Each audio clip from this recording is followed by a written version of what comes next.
Saya juga tak lupa mengucapkan terima kasih berkenan hadir di tempat ini walaupun sifatnya sederhana ya, dan datang sama datang.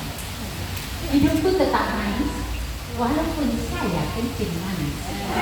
Oh, tadi Mbak Sarah cukup, saya kencing saja.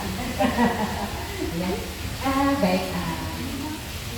Sebelum saya menyampaikan untuk mengenali tanda-tanda atau gejala-gejala apa yang diabetes, tentu ada baiknya kita harus tahu apa sih diabetes. Dan mudah-mudahan harapan saya di sini tidak ada yang diabetes atau tidak ada, tidak ada sampai dari teman saya sesama diabetes. Kita harus tahu dulu apa itu diabetes. Diabetes adalah suatu penyakit yang dialami oleh seseorang di mana orang tersebut mengalami gangguan metabolisme pada tubuhnya, ditandai dengan keadaan gula darah yang tinggi dan juga ditandai di mana air seninya mengandung glukosa. Tandanya apa air seni kita mengandung glukosa? Sekiranya ibu-ibu pipis diamkan beberapa saat tidak hilang, itu semua tanpa diunggah dia akan datang dengan sendirinya mengerumuni air seni tersebut. Itu salah satu contoh cara kita untuk mengetahui secara sederhana apakah kita diabetes. Baik, apa saja gejala daripada diabetes? Pertama, ada 3 gejala klinis yang sering sudah terjadi pada seseorang atau dialami oleh seseorang, namun sering tidak disadari atau diabaikan karena orang itu menganggap tidak ada keluhan. Itu yang tanda yang pertama. Biasanya orang diabetes itu banyak minum atau sering haus, banyak makan atau sering merasa lapar, namun tubuhnya tetap kurus. Dan di malam hari dia akan banyak pipis lebih dari 2 kali, bahkan lebih dari 3. Itu 3 gejala klinis daripada diabetes. Jadi bila ibu, bapak atau keluarganya ada yang mengalami gejala hal ini, ada baiknya saya sarankan segera memeriksakan dirinya terhadap kesehatan. Mudah-mudahan tidak diabetes, saja tidak sudah hilang. Namun itu merupakan gejala klinisnya. Tapi ada gejala lain juga yang harus kita ketahui, seperti contohnya kita pernah melahirkan bayi dengan berat 4 kilo, sedangkan lebih dari 4 kilo. Jadi apabila kita pernah melahirkan bayi dengan berat lebih dari 4 kilo, bila habis melahirkan kita sudah menambah lifestyle kita, gaya hidup kita segera, maka tidak lama lagi bersangkutan akan segera meninggal diabetes. Gejala yang lainnya seperti sering capek, melakukan aktivitas buat orang lain itu belum dikatakan, buat penyandang diabetes tidak dikatakan. Itu ada faktor misalnya karena gulanya tinggi, gula itu hanya berputar-putar di pembuluh darah karena tidak bisa dimasukkan atau terserap oleh otot yang nantinya dirubah menjadi energi dari tenaga tersebut. Jadi membuat anak tidak ada survei glukosa yang mudah tadi. Jadi dengan apa dia beraktivitas?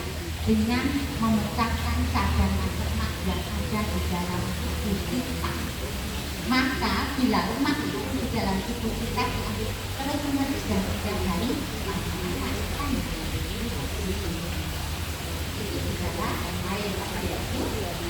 mudah. Gejala yang ketiga buat seorang istri, bila mana ibu itu menjadi pasangan hidupnya mengalami penurunan daya seksual atau mengalami gangguan disfungsi ereksil, kita semua sudah dewasa, mungkin bahkan sudah. Jadi saya menyampaikan ini maaf mungkin bukan salah tepat, tapi hal ini harus saya sampaikan supaya bapak dan supaya ibu-ibu yang hadir di sini, bila pasangan hidup yang mengalami hal seperti itu, kita bisa memahami, mendampingi dan menyenangkan beliau untuk tidak lagi atau bukan mumpung belum menjadi berkepanjangan. Jadi bila mana pasangan hidup kita telah mengalami gangguan disfungsi ereksi atau BNB, dulunya menung baik, pasangan kita sudah BNB, ya, itu jangan diabaikan.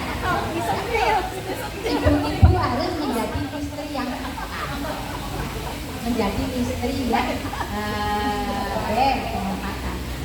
Tentunya kita harus melakukannya dengan kalimat yang santun, jangan sampai melukai perasaan pasangan. Ya, ada lagi gejala-gejala bila mana kita sadar itu juga merupakan tanda-tanda dari diabetes. Biasanya itu sudah dan selama ini kalau kita gagal, kita yang tasaki yang kita ambil utangkan. Makan apa sih saya tadi? Alergi apa sih saya ini? Tanpa sadari bahwa ini adalah gejala diabetes. Dan pada wanita biasanya terjadi pada daerah manual. Kita sering menganggap saya putih, yang si putih nggak apa-apa disalah-salahkan. Ya.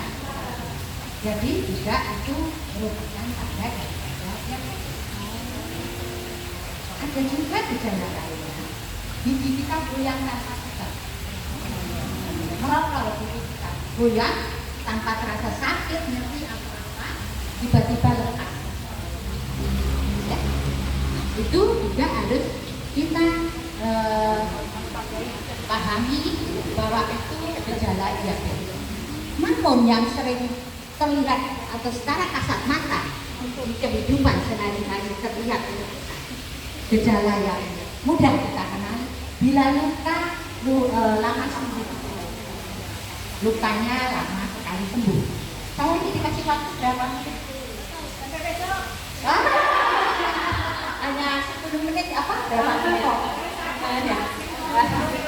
Jadi bila kita mengal yang sering terjadi kalau luka lama sekali sembuh, infeksi yang ada di dalam tubuh kita sulit dihentikan, itu tandanya kita diabetes bisa jadi.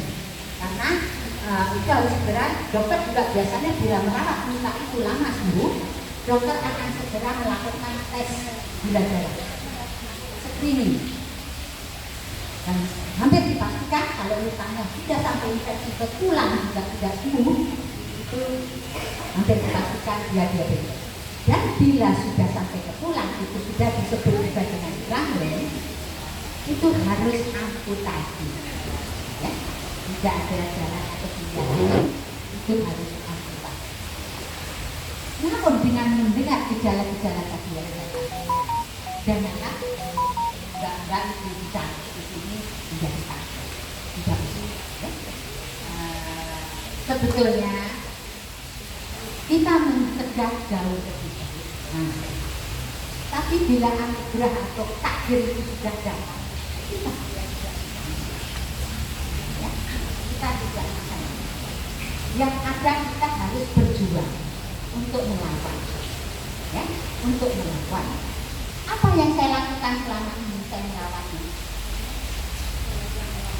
Saya ibaratkan tubuh saya bagaikan seorang kusir. Saya umpamakan tubuh saya sebagai seorang kusir, diabetes bagaikan Dendi atau Delman atau kuda. Mau kemana si Dendi si kuda ini mau jalan? Bila mau ke got tergantung kusir, bila mau ke comberan juga tergantung kusir, bila mau ke jalan yang benar juga. Maka sampai hari ini hidupku tetap manis walaupun saya penting manis. Saya tetap berusaha, walaupun saya ikhlas, saya legowo. Ikhlas saya bukan berarti saya berpasrah tanpa perjuangan, tetapi saya tetap harus berjuang untuk melawan diabetes dengan melakukan DKU. Jadi bila ibu bapak di sini sudah terlanjur diabetes, laksanakan DKO dengan taat, dengan komitmen yang tinggi, dengan keseriusan, dengan tanggung jawab, dan tidak terlalu lalai. Apa itu DKO intinya? DKO adalah diet, kontrol, dan olahraga. Diet yang dimaksud di sini bukan berarti dietnya orang sehat atau dietnya orang yang ingin kurus, namun diet hidup sehat untuk diabetes. Apa itu? Diet dengan pengaturan pola makan yang seimbang dan benar, yaitu rendah kalorinya, rendah karbonya, rendah lemaknya, kaya akan serat, kaya akan serat. Ibarat kita makan, piring itu kita bagi empat.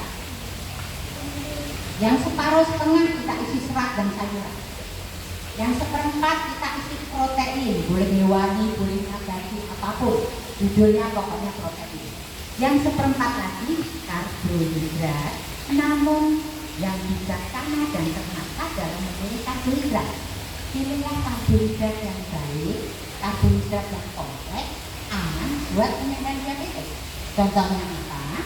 Beras merah, beras ketan kulit atau beras coklat, beras merah. Boleh juga ditambah umbi-umbian. Namun jangan singkong, karena singkong karbohidratnya lebih tinggi daripada nasi. Tapi kalau makan ubi jalan umum, jadi seperti itu. Saya takut melampaui batas, tolong diberikan rem. Baik, sudah ya. Baik, terima kasih sudah terima. Saya memberikan waktu pertanyaan bagi yang bertanya, boleh berapa orang? 3 orang Mbak Susan. Ya, untuk penyampaian saya cukup sampai di sini. Saya berikan 3 orang untuk diberikan pertanyaan satu-satu langsung saya jawab. Karena ini faktorku tidak bisa melihat langsung 3 pertanyaan. Boleh siapa sebentar? Ini ada 1, 2, 3, 4. Berarti ada 4 pertanyaan. Jadi paling depan, siapa yang duluan? Mbak Jen, silakan. Kemudian yang sini tadi siapa? Kak Helmi. Yang di sini, Kak Elma. Yang keempat, Mbak Dulu. Baik, monggo penanya silakan. Mbak Jen. Kalau nanti saya penjawabannya kurang jelas, kurang komplit, jadikan PR atau akan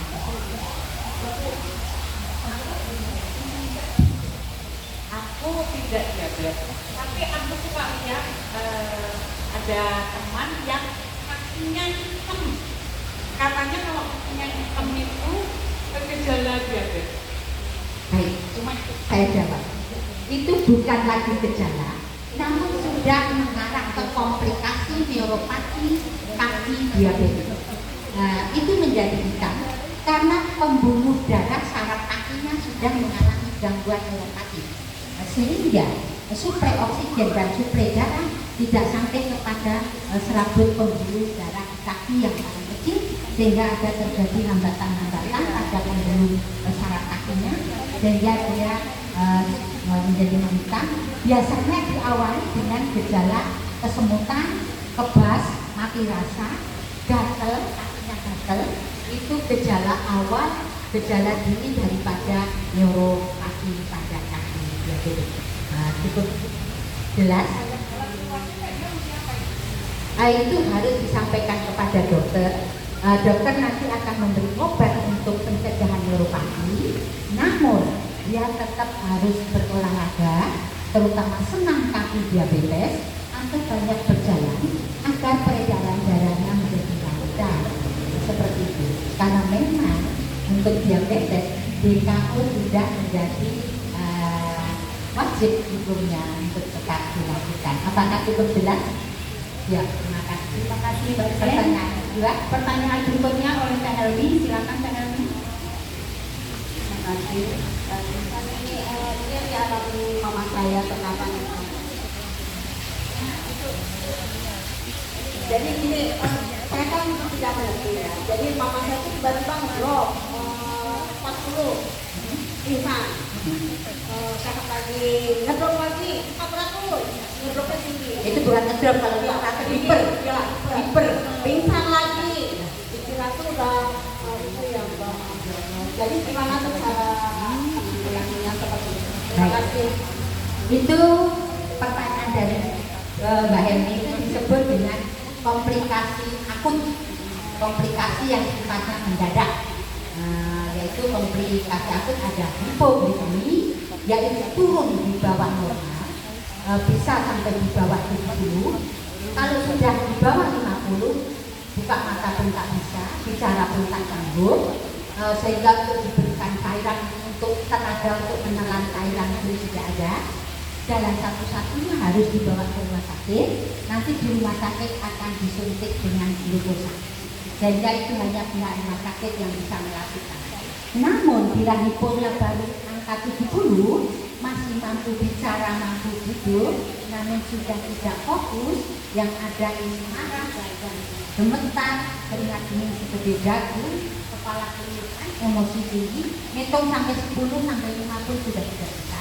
Itu segera berikan, bikinkan teh manis dengan gula pasir, kasih minum, tunggu 15 menit, setelah 15 menit langsung berikan dia asupan makanan karbohidrat, ya, seperti itu disebut hipoglikemi. Keadaan hipoglikemi lebih berbahaya daripada hiperglikemi, karena bila terlambat dari setengah jam itu kebanyakan tidak tertolong. Dan bila sering mengalami hipoglikemi, kecerdasannya akan menurun ke tingkat lebih rendah. Jadi kalau setelah hipoglikemi ibunya mengalami, maaf ya Bu ya, kemunduran, ibu harus lebih sabar, harus lebih sabar. Sedangkan naik menjadi 400 disebut dengan hiperglikemi. Dan kalau sudah sampai 600, alat pun tidak bisa membaca, yang ada tulisannya HI atau high. Itu artinya di atas 600. Nah, kalau hiper seperti itu, juga segera harus ke rumah sakit, akan diberikan suntikan insulin untuk menstabilkan kembali gula. Dari keadaan mama yang sudah tidak stabil, sering hipo dan sering hiper, ibu harus jaga betul pola makan dan asupan dari makanan dan keseimbangan dengan obat. Sebetulnya banyak hal yang saya sampaikan perihal ini, tapi karena waktu kita terbatas, mungkin di lain kesempatan nanti kita sampaikan. Berikutnya adalah tehnya Mas, silakan. Selamat siang. Siang. Ini kalau mau bertanya, apakah penyakit gula itu bisa menyerang anak-anak? Ini kebetulan ada anak teman masih SD, tapi dinyatakan gulanya tinggi. Apakah itu memang dari genetik, dari orang tua?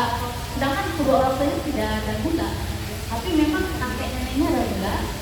Kemudian sampai tinggi sekali, sampai 100 dan berakhir dengan tidak ibunya bersedih, tidak mau merelakan dia pergi ya, dipanggil sama ibu. Terima kasih, itu saja. Baik, terima kasih pertanyaannya, Pak Eman. Itu disebut dengan diabetes tipe 1. Saya diabetes tipe 2. Diabetes tipe 1 banyak dialami oleh anak-anak. Pertanyaan tadi apakah itu genetik atau tidak? Saya jawab tidak. Karena diabetes tipe 1 penyebabnya bisa jadi karena ada infeksi dalam tubuhnya, atau ada gangguan kimia di dalam tubuhnya sehingga pankreasnya rusak, atau ada faktor lain. Kalau diabetes tipe 2 itu penyebabnya genetik, maka disebut penyakit degeneratif. Kalau diabetes tipe 1 tidak. Banyak sekali anak-anak sekarang yang mengalami penyakit diabetes tipe 1.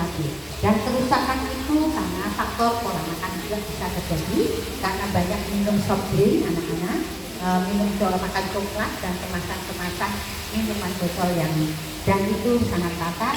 Tetapi itu kalau penyebab dari luar, tapi kebanyakan penyebab diabetes tipe 1 berasal dari dalam tubuhnya. Memang ada sesuatu gangguan infeksi tertentu atau virus tertentu yang merusak pankreas. Dan kalau anak-anak penanganannya lebih sulit daripada orang tua, karena dia diatur untuk disuntik insulin juga belum bisa nurut dan sulit, dan dia untuk beraktivitas berkegiatan bersama temannya juga ingin, tapi kemampuannya kadang tidak ada untuk memberi pengertiannya, susah. Jadi memang cukup memprihatinkan. Maka yang punya anak cucu di sini tolong dijaga mulai dari sekarang. Setiap beli snack, baca kemasan di belakang kemasan itu komposisi makanannya. Bapak ibu-ibu tahu satu es krim, coba baca kalorinya 2000 satu es krim. Kalau cucu kita sudah makan satu kemasan Cornello es krim dengan kalori 2000, itu berarti dia sudah menghabiskan porsi kalori satu hari. Ya, berarti mestinya kalau udah makan itu udah terpenuhi kalori, nggak usah makan siang, nggak usah makan sore, nggak usah makan malam, nggak usah makan pagi. Karena kalorinya udah diambil semua dari vitamin tadi. Jadi jangan mumpung itu suka, jangan mumpung itu ya. Jadi mulai sekarang pandai-pandai, bijaksana dalam jangan asal sayang cucu, semua kehendaknya dituruti.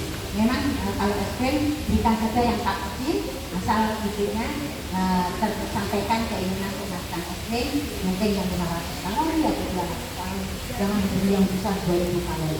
Karena kebutuhan makanan anak-anak satu hari paling tinggi. Dan kalau dimakan 2000 kalori berarti sudah melampaui batas kebutuhan. Baik, lanjut, apakah cukup memuaskan? Oke ya. Pertanyaan terakhir dari Mbak Nurul. Terima kasih Mbak. Sebenarnya pertanyaan saya agak dari kalimat sejauh mana sih bagaimana menangani diabetes yang tipe 1 atau 2 yang tadi sudah cukup dijawab. Jadi ini saya menjadi pertanyaan saya ya. Jadi mungkin ini saya itu tidak menjadi diabetes. Kemudian, tapi saya banyak makan dan lebih banyak makan itu masuk. Tapi kalau saya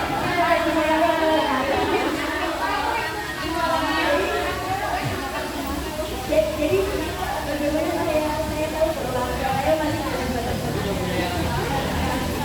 sehat itu betul. Baik, cukup. Terima kasih Mbak Nurul.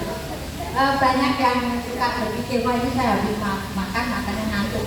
Kalau makannya jam siang, jam 3 siang, ya biasanya pada ngantuk. Maka tak dari juga ada habis makan ngantuk. Kalau ibu merasa khawatir, ya diperiksakan saja ke dokter ya. Apakah saya diabetes apa? Semestinya buat yang sudah seperti Bunda Nurul ya, kalau porsi makannya masih baik dan aktivitasnya masih bagus, dalam arti aktivitas fisiknya banyak, nggak usah khawatir atau cemas. Tapi kalau untuk menjawab pertanyaan ini apakah saya diabetes atau tidak, tentunya harus melalui screening. Kebetulan hari ini tidak membawa gula darah karena sepertinya sekarang mahal. Dulu saya setiap bicara dulu zaman masih ada disupport oleh akun, saya dapat free trade. Dulu selalu dapat free trade, sekarang tidak pernah ada karena kondisi sejak COVID memang perusahaan-perusahaan tidak memberi free lagi. Jadi saya tidak bisa memberi bantuan untuk screening gratis. Jadi yang terbaik jawabannya adalah screening dulu. Kalau hasil screening gula puasa melebihi 126 positif diabetes, atau gula darah sewaktunya lebih dari 200 positif diabetes. Tapi bila hasil gula puasanya di bawah 125, berarti Bu Nurul masih sehat walafiat. Jadi jawabannya ada screening yang akan menjawab dengan pasti. Kalau saya nggak bisa menjawab dengan pasti, tapi untuk dampaknya tipis di tempurung saja atau diemin jangan disiram, semutnya datang nggak? Udah, itu saja. Untuk normal itu adalah 80 sampai 110. Normal. 110 sampai 120 pre. Tapi 120 ke atas positif. Ada konsensus 2006 itu ada setiap kongres diadakan Amerika itu selalu akan ada keputusan konsensus bersama di mana ketentuan angka-angka yang untuk pasien diabetes. Tapi sampai hari ini, sejauh hari ini angka tersebut masih sama. Baik, mungkin itu saja yang bisa saya sampaikan. Tetap jangan semangat. Salam manis tidak akan habis, salam sayang tidak akan hilang. Mbak Susan